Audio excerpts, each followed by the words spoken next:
El día de San Valentín de 2001, un médico regresó a casa después de una cirugía y presenció una escena espantosa. Su esposa fue encontrada desnuda, rodeada de sangre, con la cara y la cabeza desfiguradas, casi irreconocible. Cuando la policía llegó a la escena, vio al hombre en un estado de pánico extremo, arrodillado y llorando junto al cuerpo de su esposa. Sin embargo, la policía no podía imaginar que todo era un acto bien elaborado del desquiciado esposo. Antes de sumergirnos en la historia de hoy, no olvides suscribirte al canal para no perderte ninguno de los últimos videos.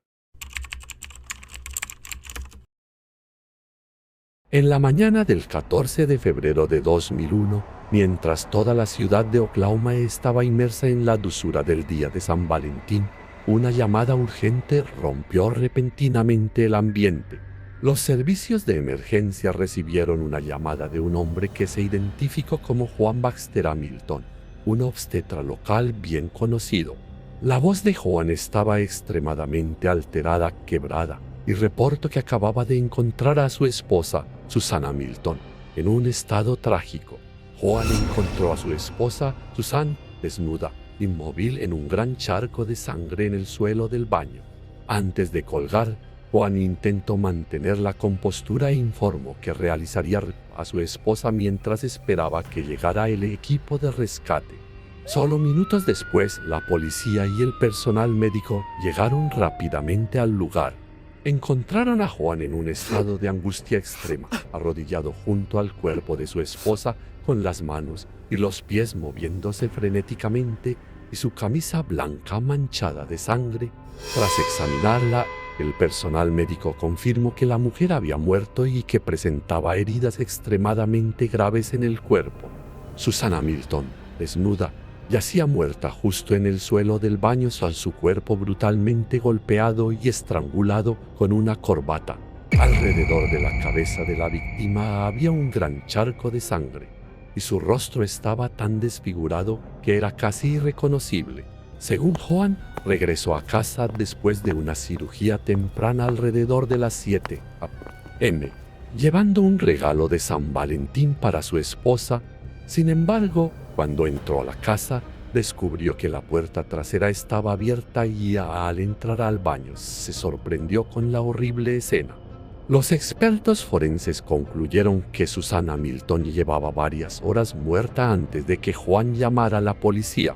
La autopsia reveló que, durante aproximadamente 2 minutos, la víctima había sido estrangulada con una corbata y luego recibió un fuerte golpe en la cabeza con un objeto contundente. En su rostro había marcas que indicaban que había sido golpeada contra el suelo varias veces. Las fotos del cuerpo desfigurado de Susan hicieron llorar a muchos oficiales de policía. La teoría inicial de la policía se centró en la posibilidad de que fuera un robo convertido en asesinato. No obstante, después de examinar exhaustivamente la casa, no encontraron señales de entrada forzada ni de robo. Las ventanas y puertas estaban intactas, sin signos de manipulación. Esto llevó a descartar rápidamente la teoría inicial, y el caso se volvió gradualmente más complicado. A medida que continuaban su investigación, la policía descubrió otro detalle crucial. Juan Hamilton, el esposo de Susan, era un obstetra que a menudo realizaba abortos en su clínica. Solo una semana antes de la tragedia, un grupo de manifestantes antiaborto había distribuido panfletos con consignas incendiarias. Estos panfletos se colocaron cerca de la clínica, poniendo tanto a Juan como a Susan en una situación de graves amenazas. Numerosas llamadas amenazantes se dirigieron tanto a Juan como a Susan, y en ocasiones, los manifestantes incluso intentaron incendiar la clínica de Juan. No se detuvieron en el lugar de trabajo. Los manifestantes llegaron a presentarse en la residencia privada de los Hamilton para continuar sus protestas y acosar a la pareja. Durante un tenso encuentro, Susan los confrontó directamente en el estacionamiento, expresando sin dudar su descontento con las acciones extremas del grupo. Estos conflictos llevaron a la policía a sospechar que el asesinato podría estar relacionado con los grupos antiaborto. No obstante, después de numerosas investigaciones y de analizar la escena del crimen, la policía no encontró pruebas que vincularan directamente a estos grupos con el asesinato. Entonces, ¿quién fue el que mató brutalmente a Susan? Inmediatamente después de que la policía examinara la escena, las sospechas rápidamente se dirigieron hacia Juan Hamilton. 2 horas después de descubrir el cuerpo de Susan, la policía decidió arrestarlo. Sin embargo, esta decisión desató mucha controversia entre quienes conocían a Juan. Colegas, amigos e incluso miembros de la familia no podían creer que él fuera capaz de un acto tan brutal. Describían a Juan como un hombre amable que amaba profundamente a su esposa e hijos. Incluso los hijos de Susan no podían aceptar la idea de que su padre pudiera ser quien mató a su madre.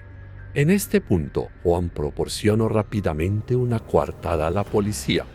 Explicó que se había despertado temprano esa mañana para prepararse para una cirugía en una clínica ambulatoria, la cual comenzó a las 7 a.m. Según Juan, alrededor de las 8:30 am. Después de completar parte de su trabajo, se encontró con un colega en el hospital y charlaron. Después de eso, salió del hospital y regresó a casa alrededor de las 9 a.m. No obstante, apenas unos minutos después de llegar a casa, el hospital lo llamó de nuevo para que se preparara para una complicada cirugía de extirpación de un tumor. Juan salió inmediatamente de casa y regresó al hospital a las 9:30 a.m. para comenzar el procedimiento. A eso de las 10:45 a.m. Después de terminar la cirugía, Juan regresó a casa. Fue en ese momento cuando descubrió el cuerpo de su esposa en el baño, tendido en un charco de sangre. Todos creían que el tiempo entre las 2 cirugías era demasiado corto para que Juan hubiera cometido un asesinato tan brutal. Además, a los ojos de todos los que conocían a Juan y Susan, su vida juntos parecía casi perfecta. Todos creían que Juan no tenía motivos para hacerle daño a la mujer a la que había amado durante 14 años. Sin embargo, con la experiencia y la cautela necesarias en cada caso, la policía decidió no descartar ninguna posibilidad. Se dieron cuenta de que el matrimonio de Juan y Susan podría no haber sido tan perfecto como parecía. Al registrar la casa de los Hamilton, la policía encontró un detalle crucial: una tarjeta de San Valentín que Susan le había dado a Juan con un mensaje algo extraño. Susan escribió: «Compré la tarjeta hace 2 semanas, así que supongo que ahora puede parecer un poco fuera de lugar, pero te amo, que tengas un gran día». Esto hizo que los investigadores se preguntaran si el matrimonio de los Hamilton era realmente tan feliz como todos creían. Juan Hamilton, un renombrado doctor en Oklahoma, Estados Unidos, era considerado como alguien con una vida plena, una carrera exitosa y una familia feliz. En 1985, el destino lo llevó a conocer a Susan en la fiesta de cumpleaños de un amigo en común. En ese momento, Susan tenía 39 años y Juan 37. Ambos habían pasado por matrimonios fallidos y cada uno tenía 2 hijos de relaciones anteriores. En el momento en que se miraron, parecieron sentirse atraídos por el encanto del otro. Susan destacaba por su cautivadora belleza, inteligencia y personalidad vivas, mientras que Juan era conocido por su carácter tranquilo y amable. Su relación floreció rápidamente y su amor se convirtió en motivo de admiración para quienes lo rodeaban. 2 años después de su primera cita, Juan y Susan se casaron oficialmente y comenzaron su camino de felicidad juntos. Tenían una casa espaciosa y bien equipada en un vecindario acomodado. La pareja solía organizar lujosas fiestas y disfrutar de vacaciones en destinos exclusivos. Susan no solo era una esposa ideal, sino también una fuerte compañera, ayudando a su esposo a gestionar su clínica. Por su parte, Juan Hamilton era conocido no solo por su experiencia médica, sino también por ser un esposo romántico. Durante sus 14 años de matrimonio, Juan Hamilton nunca dudó en mostrar su afecto por Susan. La vida de la pareja hacía que quienes los rodeaban creyeran que eran una de las parejas más felices. Sin embargo, todo era solo un acto para engañar a todos. Aunque exteriormente parecían amarse y apoyarse, en realidad enfrentaban numerosas discusiones sobre asuntos financieros. Las discrepancias sobre el dinero se volvieron cada vez más tensas, haciendo que su relación se enfriara y distanciara gradualmente. Una semana antes de San Valentín, Susan le confesó a su mejor amiga que había descubierto que su esposo había realizado casi 100 llamadas a una stripper de un club nocturno. Este descubrimiento dejó a Susan furiosa y sospechando que Juan estaba teniendo una aventura, incluso considerando el divorcio. Cuando la policía confrontó a Juan sobre esto, él explicó que la mujer no era su amante, sino una paciente que atravesaba una grave crisis psicológica. Juan afirmó que ella lo había llamado varias veces, amenazando con quitarse la vida. Como médico, Juan creía que era su deber intervenir y ayudarla a estabilizar sus emociones y evitar cualquier acción impulsiva. No obstante, esta explicación no pareció convencer a Susan. Los conflictos entre ellos parecían haber llegado a su punto máximo justo una semana antes de que ocurriera el horrible asesinato. Más allá de los inusuales detalles de la relación entre Juan y Susan, la forma en que Juan manejó la situación al descubrir el cuerpo de su esposa también despertó sospechas en la policía. Como médico experimentado, la falta de habilidad de Juan para realizarlo correctamente resultó altamente sospechosa. Además, no había señales de que Juan hubiera hecho algún esfuerzo real por salvar a su esposa. Estas reversas aumentaron aún más las dudas de la policía sobre la credibilidad de las declaraciones de Juan. Ante estos hallazgos cada vez más extraños, la policía decidió interrogar nuevamente a Juan con la esperanza de descubrir la verdad. En la sala de interrogatorios, Juan Hamilton se mostró muy emotivo, con lágrimas que corrían mientras hablaba repetidamente del dolor de presenciar el asesinato de su esposa. Juan insistía en que su extraño comportamiento era producto del pánico al descubrir el cuerpo de Susan, y no de culpabilidad. Para verificar esto, la policía decidió instalar una cámara oculta en la sala de interrogatorios para observar su comportamiento cuando estuviera solo. Cuando lo dejaron solo en la sala, Juan dejó de llorar inmediatamente y su rostro se volvió inquietantemente tranquilo. Estas acciones fueron completamente diferentes a la imagen de esposo afligido que Juan había intentado mostrar antes. El video de la cámara oculta hizo que los investigadores se sintieran más seguros en su teoría de que Juan estaba directamente involucrado en la muerte de su esposa. Aunque Juan inicialmente tenía una coartada, los investigadores decidieron examinar más de cerca su cronograma de ese día. Y de inmediato descubrieron una inconsistencia en el horario de las cirugías de Juan esa mañana. Según el horario, la segunda cirugía de Juan debía comenzar a las 9:00 am, pero en realidad esta cirugía no comenzó hasta las 9:40 am, porque Juan llegó tarde. Cuando el equipo quirúrgico tenía todo listo y preparado, notaron que el cirujano principal aún no había llegado. Según las declaraciones de los miembros del equipo, Juan aún estaba en casa durante ese tiempo, lo que planteaba dudas sobre el lapso sospechoso en su horario. La policía calculó que este lapso de tiempo era suficiente para que Juan cometiera el asesinato de su esposa y regresara al hospital sin levantar sospechas. Inicialmente, cuando se le preguntó sobre el motivo de su demora en la mañana del incidente, Juan Hamilton explicó que había pasado tiempo comprando un regalo de San Valentín para su esposa. Sin embargo, esta explicación fue rápidamente refutada cuando la policía revisó los registros de la tienda de regalos y flores. Según los registros de la tienda, Juan había pagado por adelantado $158 el 12 de febrero para un ramo de flores para el día de San Valentín, pero nunca pasó a recogerlo. Este descubrimiento dio a la policía una idea más clara de lo que podría haber sucedido. Los resultados forenses indicaron que Susan Hamilton había sido estrangulada. pero la causa principal de su muerte fue una lesión fatal infligida con un objeto contundente.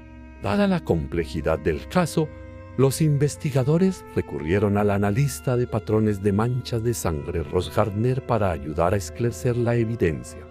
Ross comenzó examinando cuidadosamente la ropa que Joanna Milton había usado esa mañana. La ropa de Joan tenía varias manchas de sangre, la mayoría de las cuales podían explicarse como resultado de sus intentos de realizar a su esposa. Sin embargo, cuando Ross examinó el zapato izquierdo de Joan, el que encontraron junto al cuerpo de Susan, notó algo inusual. Al analizar los patrones de sangre en este zapato, el experto concluyó que la persona que lo usaba estaba presente en la escena durante el ataque a Susan. Y no se detuvo ahí. La evidencia encontrada en el auto de Joan solidificó aún más la teoría de la policía. Los investigadores encontraron mechones de cabello de Susan y restos de su piel en el volante, el asiento del pasajero y la puerta del coche. Estos detalles llevaron a la policía a sospechar que Joan podría haber usado el coche para deshacerse de pruebas después de cometer el crimen. Creían que, camino de regreso al hospital para su segunda cirugía, Joanna Milton tomó el arma homicida y la desechó en algún lugar. Con todas estas pruebas, los investigadores tenían suficientes motivos para detener a Joanna Milton para una investigación más profunda sobre la muerte de su esposa. Esta noticia fue un shock para la familia, los amigos y los vecinos de la pareja. Les costaba creer que Joan, quien siempre conocieron como un hombre amable y dedicado, pudiera ser la persona detrás de un asesinato tan brutal. Cuando comenzó el juicio en diciembre de 2001, el abogado defensor de Joan abrió con historias sobre el admirable amor entre Joan y Susan, la stripper del club nocturno, a quien Susan sospechaba de tener una relación con Joan. También fue llamada a testificar. Ella declaró que conoció a Joan a principios de los 90 cuando él la ayudó con un aborto. En los años siguientes, ella siguió viéndolo para recibir atención médica. Admitió haber realizado bailes sobre el escritorio de Joan y reconoció las llamadas frecuentes que él le hizo en los meses previos al asesinato. No obstante, negó tener una aventura con Joan. Inicialmente, el testimonio de esta testigo y el apoyo de la comunidad parecían favorecer a Joan, ofreciendo una leve esperanza de que pudiera ser absuelto. Sin embargo, todo cambió completamente cuando apareció una figura inesperada, trayendo un giro crucial al caso. Tom Bebel, un renombrado analista de patrones de manchas de sangre con 27 años de experiencia trabajando con la policía, fue invitado a testificar por el abogado defensor de Joan el último día de la audiencia. Su aparición fue vista como una gran oportunidad para la defensa, pero nadie anticipaba que el testimonio de Tom Bebel terminaría empujando a Joan al centro de la justicia. Tom Bebel señaló que los investigadores de la escena del crimen habían pasado por alto un detalle crucial: diminutas manchas de sangre en el interior del puño derecho de la camisa de Joan. Explicó que estas manchas solo podrían haberse producido si el perpetrador estuviera muy cerca de la víctima y hubiera usado un objeto pesado para acercar la cabeza, causando salpicaduras de sangre en el interior de la manga. Esta evidencia indicaba que Joan estaba, de hecho, cerca de Susan cuando fue atacada y no era simplemente un testigo que llegó a la escena después del crimen. El testimonio de Tom Bebel dejó atónita a toda la sala del tribunal. El abogado de Joan, quien había depositado tanta esperanza en este experto, se sintió completamente decepcionado. Nunca antes un testigo experto de la defensa había presentado pruebas que implicaran directamente a su propio cliente. La inesperada traición del testigo de la defensa extinguió toda esperanza restante de libertad para Joanna Milton. Tras el testimonio de Tom Bebel, el jurado, compuesto por 7 mujeres y 5 hombres, tardó solo 2 horas en llegar a un veredicto. Declararon a Joanna Milton culpable y lo sentenciaron a cadena perpetua sin posibilidad de libertad condicional. Después de su fallido intento de ocultar su crimen, Joanna Milton bajó la cabeza y confesó todo ante el tribunal. Describió lentamente los trágicos eventos de aquel fatídico día, revelando las grietas ocultas en un matrimonio que todos creían perfecto. Según el relato de Joan, la grieta entre él y Susan llevaba mucho tiempo creciendo. Las interminables y acaloradas discusiones lo dejaban cada vez más cansado y resentido. El día de San Valentín, Joan fue al hospital para su primera cirugía del día, pero mientras esperaba la siguiente operación, decidió volver a casa con la intención de reconciliarse con su esposa. Cuando llegó, Joan encontró a Susan en la ducha, se paró en la puerta del baño y empezaron a hablar, pero en lugar de reconciliación, su conversación rápidamente se convirtió en otra discusión. En un momento de ira, Susan dijo cosas que Joan consideró profundamente insultantes. En un arrebato de furia, perdió completamente el control y de repente agarró dos corbatas, usándolas para estrangular a su esposa hasta que perdió el conocimiento. Pero su enojo aún no había desaparecido. Luego usó sus manos para golpear la cabeza de Susan contra el suelo y después tomó una estatua del baño y le golpeó la cabeza repetidamente con ella. Fueron esos fuertes golpes con un objeto duro los que causaron las salpicaduras de sangre en su camisa y zapatos. Justo después del ataque, el buscapersonas de Joan le notificó que debía regresar a la sala de operaciones de inmediato. En su prisa, envolvió la estatua y sus pantalones manchados de sangre en un pedazo de tela y los llevó a su auto. Esto explicó por qué se encontró sangre y cabello de Susan dentro del vehículo de Joan. Camino al hospital, Joan desechó los pantalones y el arma homicida en un lugar desconocido para eliminar evidencia. Antes de entrar a la sala de operaciones, se lavó la sangre y se preparó para la segunda cirugía del día. La parte más extraña de la historia es la aterradora calma de Joan después de cometer un acto tan brutal. A pesar de haber causado la terrible muerte de su esposa, fue capaz de proceder con la cirugía con una frialdad escalofriante, sin mostrar signos de angustia, y ninguno de sus colegas sospechó ni notó ansiedad en él. Cuesta imaginar que Joan pudiera regresar al trabajo como si nada hubiera pasado después de quitarle la vida a la mujer con la que había vivido durante 14 años. Pero al final, por mucho que trató de cubrir sus huellas meticulosamente, la fachada de Joan fue expuesta y tuvo que enfrentar las consecuencias por el horrible crimen que cometió contra su propia esposa. Gracias por escuchar la historia de hoy. No olviden darle like y suscribirse al canal para seguir escuchando más casos intrigantes.